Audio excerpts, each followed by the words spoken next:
So yun guys, nakabili na tayo. Ito, Honda Genuine na piston ring. Ayan.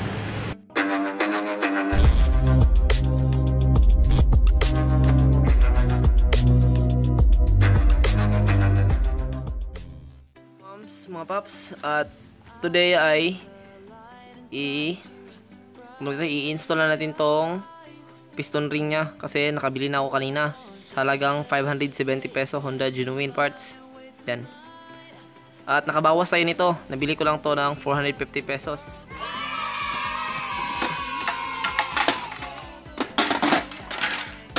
Yan.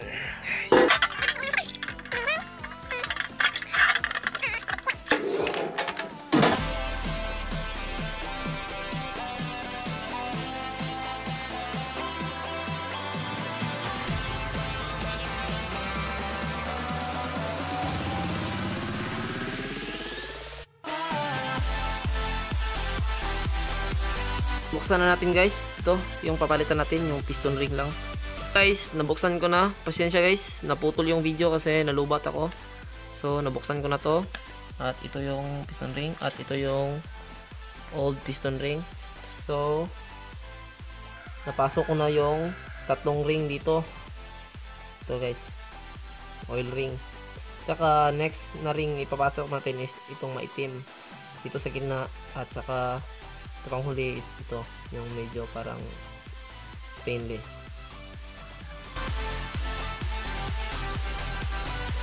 So guys, nalagay ko na yung mga bagong piston ring. Tsaka sa paglagay ko is ganito nang ginawa ko na style. Kasi di ko talaga matanggal kapag tatanggalin ko yung piston. Di matanggal tong lock na to. Dahil sira yung long nose natin. Yun o. Guys. Are you serious? Yan. This is torture. Ayaw talaga matanggal kaya di ko na lang tinanggal at niretso ko na lang ng ganito. At sa mga nagtatanong kung paano ilagay ang piston ring at yung tamang placement ay guguhit ko na lang. So basically guys, yung piston ring o yung piston ay may 5 piston ring. Ito siya guys. Yung spacer o tinatawag na expander ring, tsaka yung dalawang ring na kasama niya dyan, yan, tsaka itong isa sa paglagay ng piston ring ay kailangan natin iguhit ito guys. So gawa tayo ng for example piston. So dito yung pin guys, dito yung intake saka exhaust. So sa paglagay sa expander ring guys, ito yung una mong ilagay is wag mo tong itututok dito sa pin, sa may pin. So ang kuha tayo ng ibang drawing. Yan, intake, exhaust. Yan guys. Ito siya guys. Siguraduhin mo ang dalawang, okay lang na masira to guys kasi ito yung old piston ring. Siguraduhin mo guys, wait lang, focus ito guys, na yung dalawang ito is nakatutok pababa ito. At ilagay mo to sa may intake na part dito. So ganyan siya guys paglagay mo. Yan. So dito mo siya ilalagay. Tapos yung dalawang ito guys ay naka ganito ang pagkalagay niya guys. Yan, ang gap niya. Tsaka ilagay mo yung gap dito siya guys. Huwag dito. Huwag dito na point guys. Huwag dyan. Dapat nasa X na part. Naka X siya guys. Ganyan. So, pwede siya ilagay dito. So, ganyan ang pagkalagay niya guys. Yan. Saka yan. Ito niya guys. Yan. Ganyan yung pagkalagay niya. Tapos, dito naman guys, para sa paglagay ng middle at top ring, ay madali lang. May separate yung dalawa. Minsan kasi, ang nasa second ring is ito yung may sharp end siya guys. O minsan ibang kulay ito guys, kulay black. At saka iso namang una is yung top is yung smooth part guys, smooth. Yan. Tsaka parang silver siya.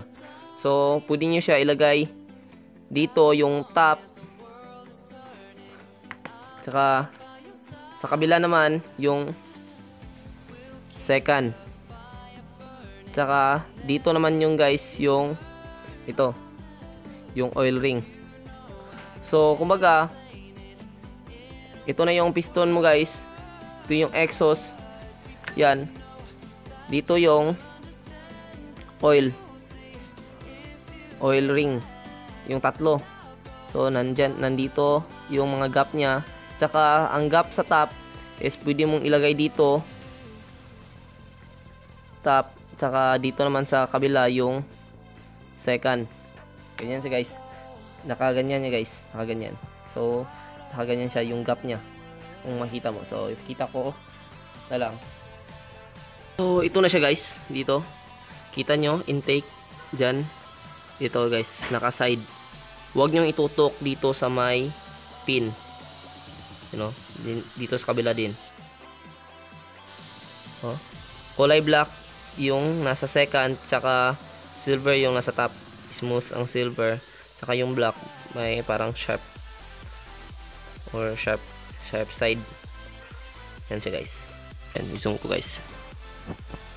Yan. Ito guys, yung oil ring. Yan, nasa intake na part. Huwag mo talagang ilagay dito. Kasi mas mabilis uusok na naman yung motor mo kasi makapasok yung oil. So, hope may natutunan kayo guys. At salpak na natin. So, bago natin ikabit lahat ay hanap na tayo ng gasket kasi naubusan ako ng gasket guys. Sana kaso tumigas na guys. Wala na siya guys. Umib up na siya. So, matatapos na talaga natin guys. Nakakabili na ako. Ay, wait. Ito guys. Yung 75 pesos. Gasket all.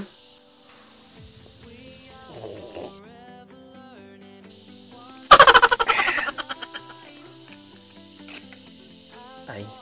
Sana ginunting ko na lang pala. Bago natin lagyan ng gasket guys ay make sure na smooth na tong surface dito. Malinis na para pantay lahat. Para iwas din ng leaking sa dito sa oil niya guys. At yun. Patay, nakalimutan ko ang dowel. What?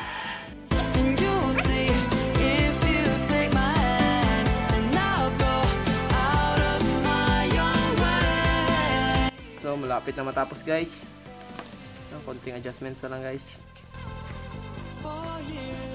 Nakabit ko na yung stock carb, saka nalagyan ko na ng gasket. Medyo makapal-kapal yung nalagay ko. At yung ito na lang, yung exhaust na lang yung stock pipe na lang ikabit.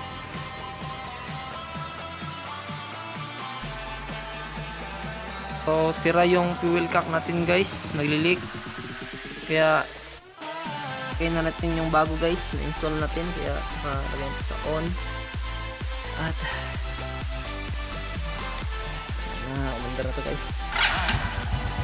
Wow, yun guys oh, yun guys. At napaandar na natin siya guys.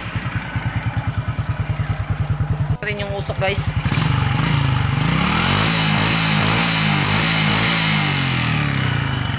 So walang usok na lumabas guys, kaya okay na guys.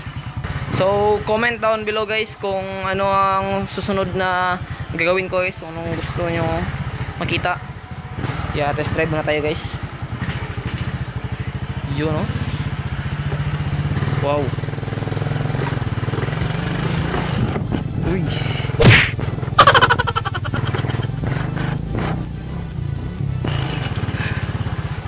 Guys, at wala namang palya guys. Yan guys, wala kayong makita na usok guys. Ay, wait lang, naka first gear pala.